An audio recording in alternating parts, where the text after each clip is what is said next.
নমস্কার, কেমন আছো সবাই? আশা করছি সবাই খুব ভালো আছো, আমিও খুব ভালো আছি। তো আজকে দেখো একটা চিকেনের রেসিপি করব।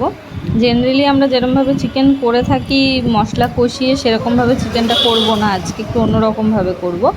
তো গতকাল রাতে চিকেন এনে দিয়েছিল দাদা, তোমাদের দাদা। তো চিকেনটাকে পেঁয়াজ, আদা, রসুন, লঙ্কা, টমেটো, হলুদ, নুন, জিরের গুঁড়ো, লঙ্কার গুঁড়ো, গরম মশলার গুঁড়ো, সর্ষের তেল, যা যা কিছু লাগে সব দিয়ে ম্যারিনেট করে রেখেছিলাম। তো এখন আলুটা ভেজে নিলাম। আলুটা ভেজে নিয়ে এবার মাংস তেলের মধ্যে গোটা গরম মশলা ফোড়ন দিলাম। গোটা গরম মশলা ফোড়ন দিয়ে এবার মাংসগুলো ডাইরেক্ট তেলের মধ্যে দিয়ে দিলাম, কেন কি ওটার মধ্যে সব কিছু অলরেডি মেশানোই আছে।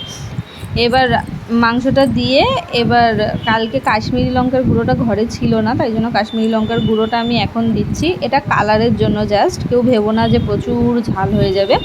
তো তোমরা যারা স্কিপ করতে চাও তারা এটা স্কিপ করতে পারো। আমার জেনারেলি খুব ভালো লাগে, যেহেতু কালারটা খুব ভালো আসে, তাই জন্য আমি দিয়েছি। তোমরা চাইলে স্কিপও করতে পারো। তো এবার কাশ্মীরি লঙ্কার গুঁড়োটা দিয়ে এটা ভালোভাবে আস্তে আস্তে কষিয়ে নিতে হবে। এটার মধ্যে মশলা আলাদা করে দেওয়ার আর কিছু নেই, এটার মধ্যে সব কিছু অলরেডি দেওয়াই আছে। এটা এখন জাস্ট শুধু একটু কষে নিতে হবে ভালো করে, আস্তে আস্তে কম আঁচ দিয়ে আস্তে আস্তে ভালোভাবে কষিয়ে নিতে হবে। এবার একটু ঢাকাটা দিয়ে দিলাম। এবার ঢাকা খুলে, মানে এরকম বারবার ঢাকা দিয়ে ঢাকা খুলে এরকম ইয়েটা করলে পরে, কষালে পরে জিনিসটা খুব ভালো হয়। তো দেখো এরপর কষানো হয়ে গেছে, আলুগুলো দিয়ে দিলাম। এবার আলুগুলো দিয়েও ভালোভাবে কষাতে হবে। আলুগুলো দিয়ে, কেন কি আলুর মধ্যে তো কোনো মশলাই ঢোকেনি, আলুগুলো তো শুধু আমি নুন আর হলুদ দিয়ে মাখিয়ে রেখেছিলাম। তো নুন আর হলুদ ছাড়াও যে মশলাগুলো মাংসের মধ্যে আছে সেই মশলাগুলো আলুতে ঢোকার জন্য এবার আলুগুলো দিয়েও ভালো করে কষিয়ে নিতে হবে আস্তে আস্তে। মানে একবার দুবার ঢাকা দিয়ে দিয়ে, ঢাকা খুলে ঢাকা দিয়ে এরকমভাবে জিনিসটা ভালোভাবে কষে নিতে হবে।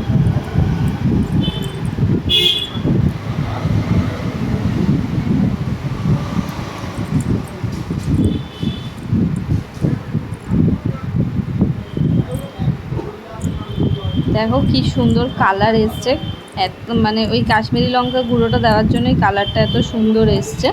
তো এই কালারটা, মানে যারা চাও তারা কাশ্মীরি লঙ্কার গুঁড়ো দিতে পারো, যারা চাও না যে কাশ্মীরি লঙ্কার গুঁড়ো দেবো না, বা অনেকেই আছে যে যারা এরকম কাশ্মীরি লঙ্কার গুঁড়ো ইউজ করতে চায় না, তাদেরকে বলবো তারা তোমরা দিও না।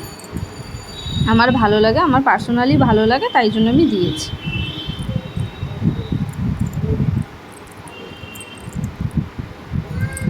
তোমাদের দাদা এসে আমাকে বলছিল যে তুমি ক্যামেরাটা ধরো, আমি নেড়ে দিচ্ছি। ওই জন্য আজকে শুধু তোমরা ওর হাতই দেখতে পাবে। অন্য দিন আমি রান্না করি, ও ক্যামেরা ধরে, আজকে ও রান্না করছে, আমি ক্যামেরা ধরে আছি। কিন্তু তাই বলে কিন্তু ভেবো না যে দাদাকে দিয়ে রান্নাটা করিয়ে নিচ্ছি।